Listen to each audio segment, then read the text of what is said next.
വടകരയിൽ UDF സ്ഥാനാർത്ഥികൾ K Rama MLA സാന്നിധ്യത്തിൽ നാമനിർദ്ദേശ പത്രിക സമർപ്പിച്ചു. വടകര ഗാന്ധി പ്രതിമയ്ക്ക് സമീപത്തു നിന്നും പ്രകടനമായി എത്തിയാണ് സ്ഥാനാർത്ഥികൾ നാമനിർദ്ദേശ പത്രിക സമർപ്പിച്ചത്.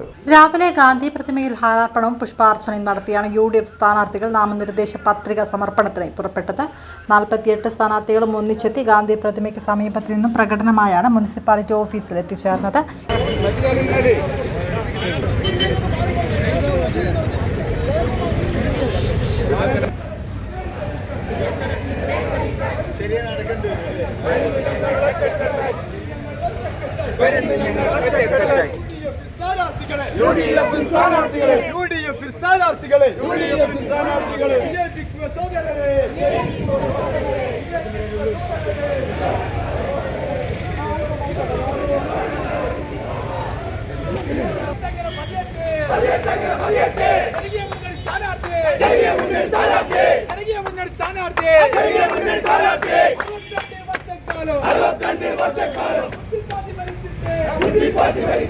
K Rama MLA, Congress block president Satheesan, NP Abdulla Haji, UDF chairman Faisal master, convener PS Ranjith Kumar, VM Binu, Azeez master, VK Preman, PKC Afsal, Sudheesh Palliyil, Pradeepan എന്നിവർ നാമനിർദ്ദേശ പത്രിക സമർപ്പണ ചടങ്ങിൽ പങ്കെടുത്തു.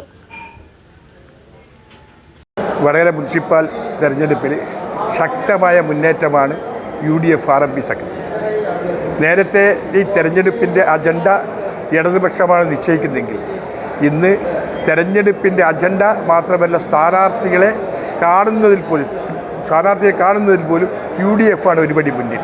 വളരെ ഐക്യത്തോടെ വളരെ ഒത്തൊരുമയോടെ ആണ് ഈ കൂട്ടായ്മയോടുകൂടിയാണ് ഈ UDF RMP സെക്രട്ടറി പോകുന്നത്. എന്നാൽ CPMൻ്റെ ഭാഗത്തുനിന്ന് ലോക്കൽ സെക്രട്ടറിക്ക് പോലും ലാൻഡിങ് പ്രോബ്ലമാണ്.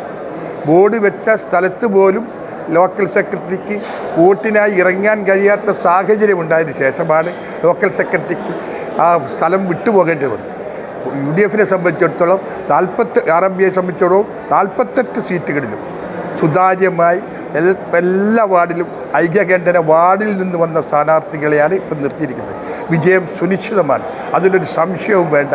അതിൻ്റെ തുടക്കം തന്നെയാണ് ആദ്യമായി LDFൻ്റെ സ്ഥാനാർത്ഥികളെ കാണുന്നതിന് മുമ്പ് തന്നെ UDF RMP സഖ്യം ഈ ചത്തുരത്തിൽ വെച്ച് 48 സ്ഥാനാർത്ഥികളെയും ഷാഫി പറമ്പിൽ MPയും മുല്ലപ്പള്ളി രാമചന്ദ്രൻ, KK രമ MLA എന്നിവരുടെ സാന്നിധ്യത്തിൽ നമ്മുടെ സ്ഥാനാർത്ഥികളെ പ്രഖ്യാപിക്കാൻ കഴിഞ്ഞു. ഇനിയുള്ള കൂട്ടായ ഒത്തൊരുമയോടുള്ള പ്രവർത്തനം തീർച്ചയായും UDF RMP സഖ്യം ഈ മുനിസിപ്പാലിറ്റി ഭരിച്ചിരിക്കും. ഈ മുനിസിപ്പാലിറ്റിയുടെ സുഗമമായ പ്രവർത്തനത്തിന് ഈ കെടുകാര്യസ്ഥയുള്ള ഭരണത്തെ മാറ്റി നിർത്തിക്കൊണ്ട് സുതാര്യമായ നല്ല ഞങ്ങളുടെ പ്രകടന പത്രികയിൽ പറഞ്ഞതുപോലെ അഴുക്കുചാൽ പദ്ധതി, അതുപോലെ തന്നെ കുടിവെള്ള പ്രശ്നം, അതുപോലെ തന്നെ അറവുശാലകൾ, മത്സ്യ മാർക്കറ്റുകൾ, അങ്ങനെ സാധാരണക്കാരനെ ബാധിക്കുന്ന എല്ലാ പ്രശ്നങ്ങൾക്കും ഒരു ശാശ്വത പരിഹാരം കണ്ടുകൊണ്ടുള്ള ഒരു ജനകീയമായ അഹങ്കാരം തൊട്ടു തീണ്ടാത്ത പുതിയ ഭരണാധികാരിയിൽ നിന്ന് മാറ്റം വരുത്തിക്കൊണ്ട് ഒരു ജനകീയമായ ഒരു ഭരണസമിതിയായിരിക്കും മുനിസിപ്പാലിറ്റിയിൽ വരിക.